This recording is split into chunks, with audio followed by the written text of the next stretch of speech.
የመረጃ ነጻነት ረቂቅ አዋጅ ላይ ከባለድርሻ አካላት ጋር ውይይት እየተደረገ ነው።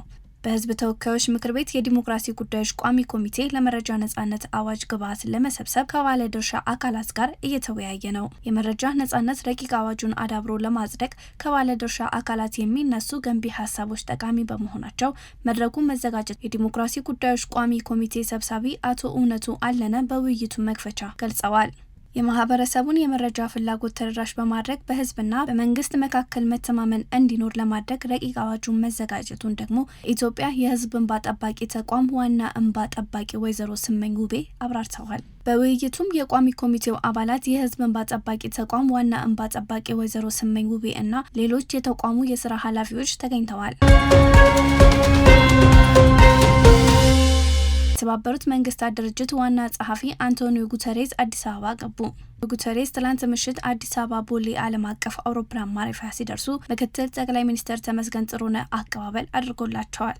እንደ ኢትዮጵያን አቆጣጠር ከ1945 ጀምሮ የተመድ መስራች አባል ስትሆን የጥቁር ህዝቦች ኩራትና የሉዓላዊነት ተምሳሌት በመሆን የሳን ፍራንሲስኮውን ድርጅት መመስረቻ ቻርተር ከፈረሙ 51 ሀገራት መካከል አንዷ ናት።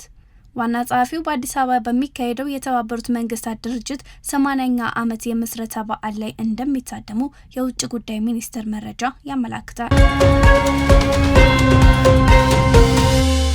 ውስጣዊ አቅማችን ዲፕሎማሲያዊ ከፍታችን እንዳለቀው የመንግስት ኮሚኒኬሽን አገልግሎት ገለጸ። ውስጣዊ አቅማችንን ዲፕሎማሲያዊ ከፍታችን በማላቅ ለዓለም አቀፍ አጋሮችና ወዳጆች ትልቅ መተማመን መፍጠሩን የመንግስት ኮሚኒኬሽን አገልግሎት ዛሬ ባወጣው መግለጫ አስታውቋል። የኢትዮጵያ ዲፕሎማሲያዊ ስኬቶች የሀገር ሉዓላዊና የቀጠናው መሪነት ማረጋገጫ ሆነዋል። በተለይም ብሔራዊ ጥቅሟን በማስከበር ረገድ ታሪካዊ የተባሉ የዲፕሎማሲያዊ ድሎችን እያስመዘገበች እንደምትገኝ አስታውቀዋል። ውስጣዊ አቅምን በማጎልበትና አጋርን በማብዛት ላይ የተመሰረተው ስትራቴጂካዊ አካሄድ ሀገሪቱ በዓለም አቀፍ መድረክ ያላትን ተሰሚነት በማሳደግ በጂኦ ፖለቲካዊ እንቅስቃሴዎች ውስጥ ወሳኝ ተዋናይ እንድትሆን አስችሎታል። ኢትዮጵያ የብሪክስ አባል መሆኗ የተጽዕኖአችን አድማስ ከፍታን ያበሰረ ውስጣዊ አቅማችን የፈጠረው የዲፕሎማሲ ድላችን ነው ሲሉ ብሪክስ የኢትዮጵያ በታዳጊ ሀገራት መካከል ያላትን ስልታዊ ሚዛን በመጠበቅ የፋይናንስ ምንጮችን በማስፋትና በዓለም አቀፍ ውሳኔ ሰጭነት ላይ ያላትን ድምጽ በማጠናከር የተገኘ ውጤት ነው ሲሉ አስታውቀዋል። ኢትዮጵያ የዓለም አትሌቲክስን ለማስተናገድ ያላትን ዝግጁነት አስታወቀች። ኢትዮጵያ የ2028 የዓለም አትሌቲክስ አልቲሜት ሻምፒዮንሺፕ እና የ2031 የዓለም አትሌቲክስ ሻምፒዮንና በታሪክ ለመጀመሪያ ጊዜ ወደ አፍሪካ አህጉር ለማምጣት ያላትን ከፍተኛ ፍላጎትና ዝግጁነት ለዓለም አትሌቲክስ ፌዴሬሽን አስታወቀች።